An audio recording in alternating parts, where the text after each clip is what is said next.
There, today we're going to take a look at the new features of the Galaxy simulation. Gravity 1 was originally designed to work with solar systems.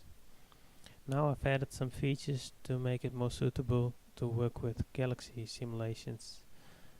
So let's first create a small galaxy and run a simulation. It's now calculating. It's still calculating, but we can already play a small sequence and see what's happening. The galaxy is very rapidly collapsing upon itself. There are two things we can do about that. We can either lower the total mass of the stars, or we can increase the rotation speed. So let's do that.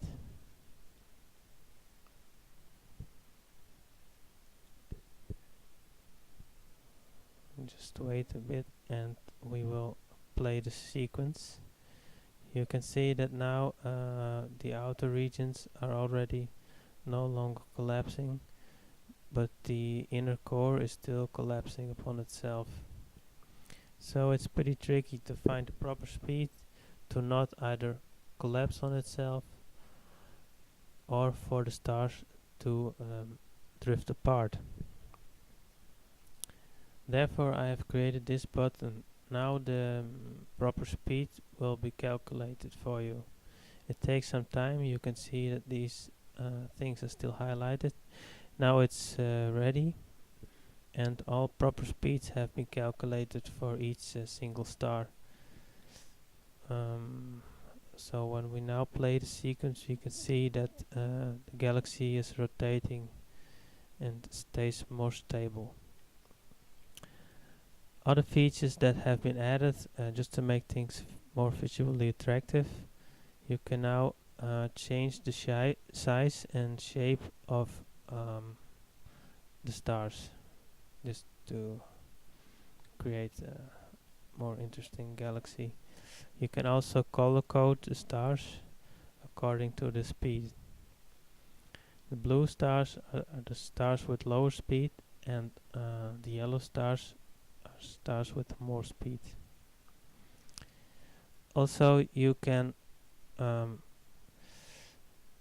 give the stars a random size to make it look more like a real galaxy with different sized stars. Right, let's set this back to the original setting.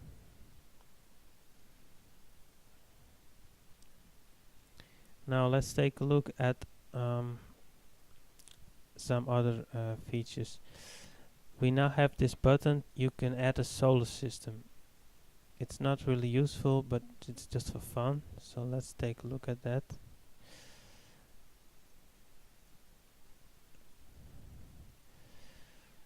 We now see over here an arrow pointing towards our planet Earth. This is the location of our solar system within the galaxy. We are in the outer region of the Milky Way. So if we zoom in, we actually see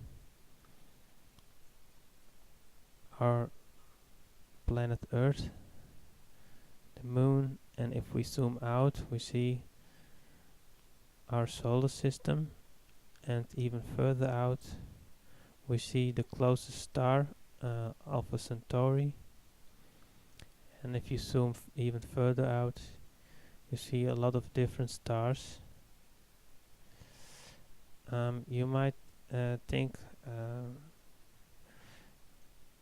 there are a lot of stars over here, but actually each single star over here represents 5 million stars in our Milky Way, just to give you an idea how large our Milky Way really is.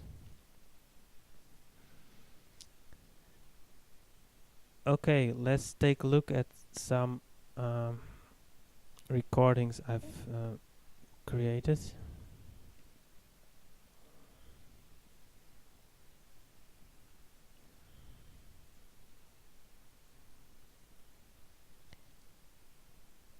This is an elliptical shaped galaxy.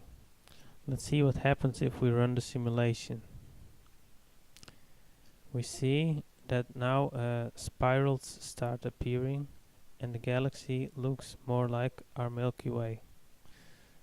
If we run the simulation even longer, more and more spirals are appearing.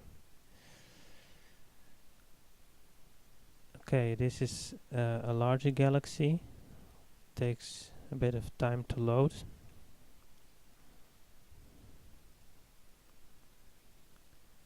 Fortunately, we now have a progress bar that shows us how long it will take.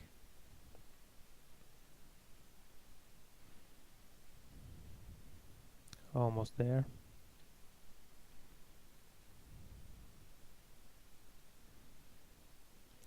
Okay, let's take a look over here. Zoom in. Here we have a small object, a planet. If we zoom out, we see that it's close to a galaxy. This planet has an initial speed of 5 million meters per second in this direction. So without the galaxy, it would simply make a movement like this. So now let's see what happens with the galaxy nearby.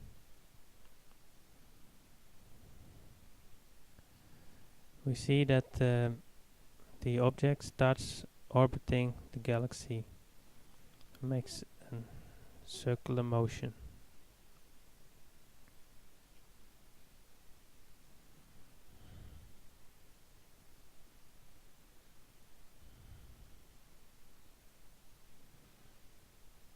Okay, just one more. Merging galaxies. The merging of two galaxies is always a spectacular view. So let's take a look at that.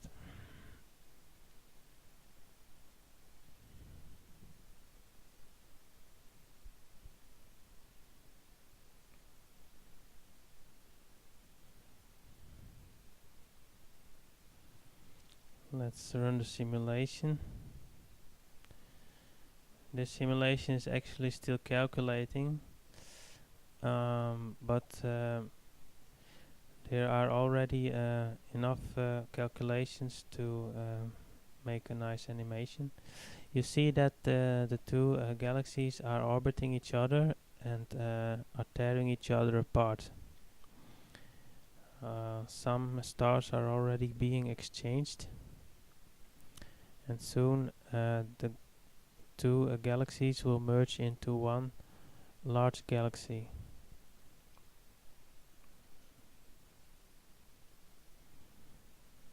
You can see about now you can already not tell them apart, and we end up with one large galaxy.